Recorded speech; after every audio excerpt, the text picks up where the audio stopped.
Hello today and welcome everyone to my channel.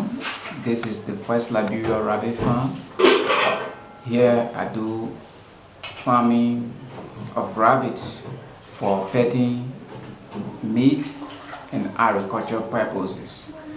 So today I'll be treating a very special topic, and that is how to start a rabbit farm for business. Yeah, rabbit is a prolific animals. They breed very fast. So when you are doing it for business, there are some things you should consider. Yeah, and these things are all penned down, and I'm going to show you the process on how to conduct your rabbit farming for a business purpose. Today we're looking at our society, most especially for Liberia, because I'm from Liberia. I'm doing this from Liberia. In our society in Liberia, a lot of people go for the frozen food, which is not really healthy.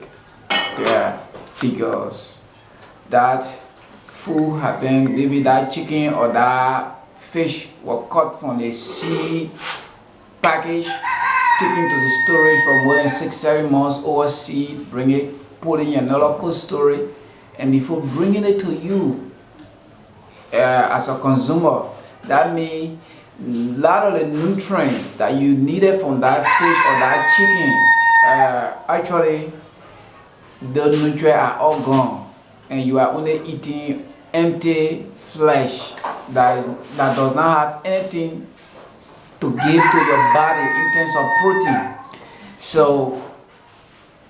So starting a rabbit farm in country like Liberia is one of the fun things you can ever do, and you can succeed.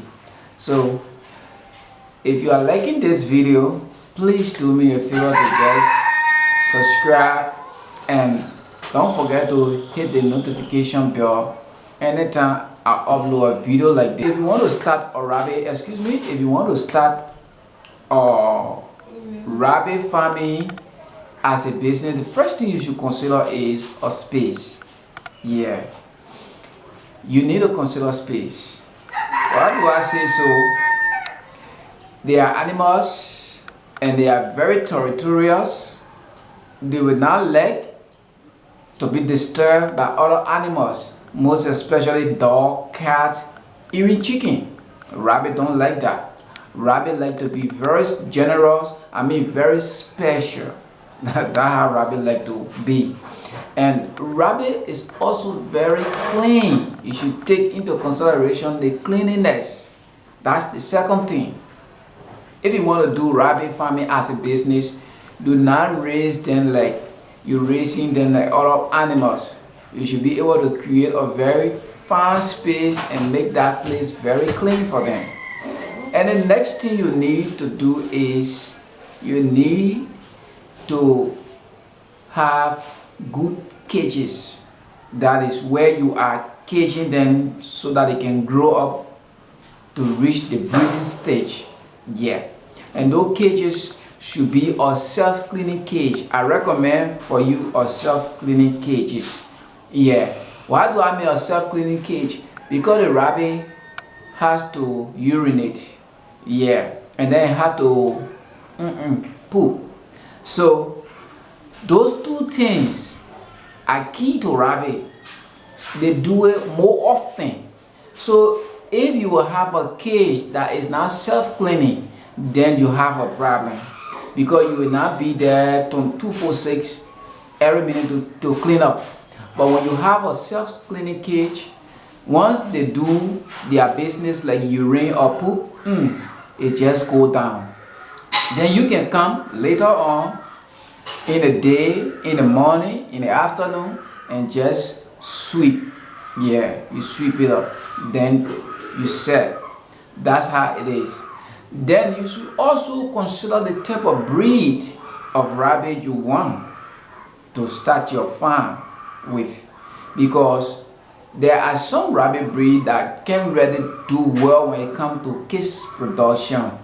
Yeah, But for this video today, I recommend for you New Zealand white. And New Zealand white are known to be high breeders among rabbits.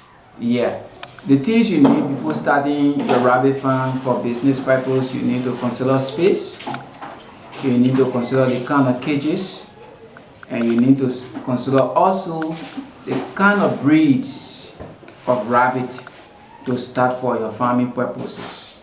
Now you get to know that you need a self-cleaning cage for the process. You also need a New Zealand white breed to start, and you also need a space to start your rabbit farming. And in getting the space, you also need to make sure that other animals like dogs, chicken, including cats, are not around the rabbit. Okay, so now you know what you're supposed to do to start a rabbit farm. Now when you start, you already have your space, you have your New Zealand white breed rabbit. That is, you need a set. I will always encourage you, if you are a new farmer, always just get a set. That is, one male, one female rabbit. Why do you need to do so? Because you need to study the behavior. You need to study the behavior.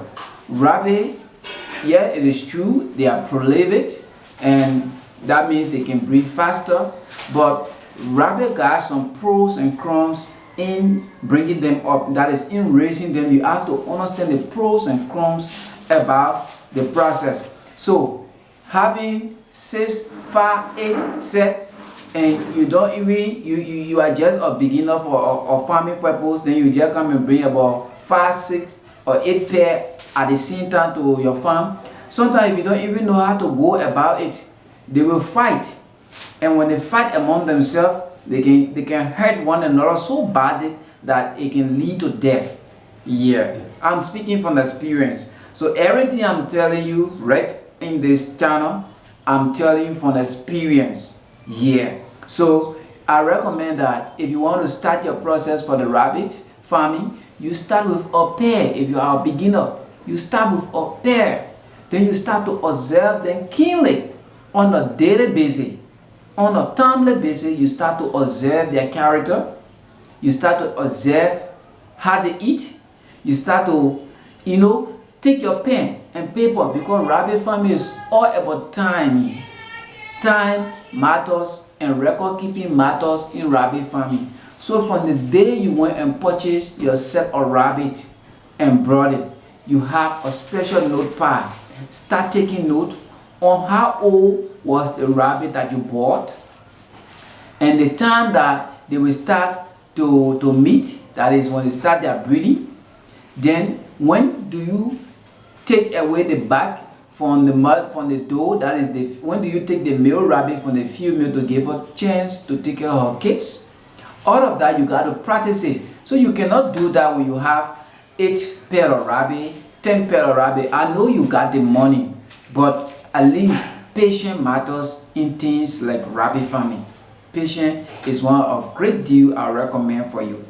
So when you study, when you take your own time, and that one set of rabbit come up in your hand, and then they do breed, then you see your own kids rabbit in the manger or in whatsoever place that you are prepared for them. Then from those kids, you bring those kids out to 14 days.